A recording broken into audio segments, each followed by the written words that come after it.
Avant d'entamer le seul point à l'ordre du jour, les conseillers ont d'abord examiné et adopté le projet de compte-rendu sommaire de la séance précédente.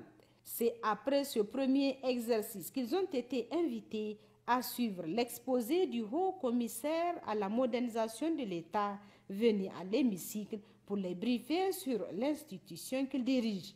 Une institution créée par l'État du Niger pour faciliter la conception, la supervision, la coordination et le suivi et évaluation de toutes les actions visant à moderniser l'État et les collectivités territoriales. Notre institution, le Haut-Commissaire à la modernisation de l'État, est une administration rattachée au cabinet du Premier ministre. C'est dans ce cadre-là que nous sommes une administration qui accompagne les institutions pour les aider à bien exercer leur rôle et responsabilités. Donc nous avons mené plusieurs études, plusieurs réflexions et aujourd'hui on a pensé qu'à la faveur du démarrage ou de l'opérationnalisation du Conseil concerté de la refondation, il était tout à fait normal que nous parlions avec eux pour essayer de leur apporter notre contribution. Et cette contribution, elle porte en gros sur 3 grands axes.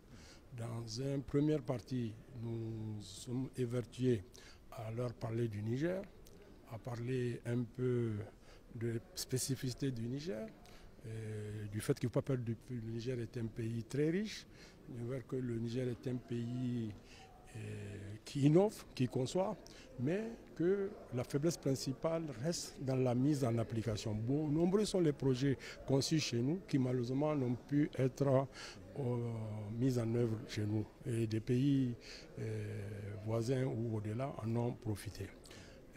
Nous avons également vu que ce qui est nécessaire pour faire du Niger un Niger nouveau, pour refonder véritablement le Niger, il faut que nous tous, nous changions d'attitude et de comportement à tous les niveaux. C'est extrêmement important pour que nous remettons en cause. Des propositions pour améliorer la gouvernance administrative au Niger. Il y en a eu également au cours de cette journée d'information à l'intention des conseillers.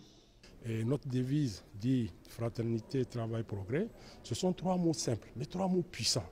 Donc il faut que chacun se demande s'il a vraiment joué sa partition pour que la fraternité, le travail et le progrès prévalent. Et je pense pour que c'est de la fraternité, il n'y a aucun souci. On est tous d'accord qu'on a reçu ce plan. Mais en revanche, ce qui est le travail et le progrès sont des valeurs qui méritent qu'on s'apaisantisse. Nous avons également dit, à la faveur des changements intervenus au Niger, en juillet 2023, nous nous sommes tous réjouis de notre volonté farouche de nous affranchir de l'impérialisme et de reconquérir notre souveraineté, notre indépendance. Ça, nous en sommes tous contents, mais il faut que nous donnons un contenu à la refondation, parce que la conquête ou la reconquête de la souveraineté de l'indépendance ne sont pas des simples mots. Il faut que nous changeons tout. Soucier également de l'amélioration du rendement de l'administration publique nigérienne. Les conseillers au Conseil consultatif de la refondation n'ont pas manqué de faire des commentaires accompagnés de suggestions et recommandations à l'intention du Haut-Commissariat à la modernisation de l'État afin de l'orienter vers une stratégie encore plus efficace permettant de remettre véritablement le fonctionnaire nigérien au travail.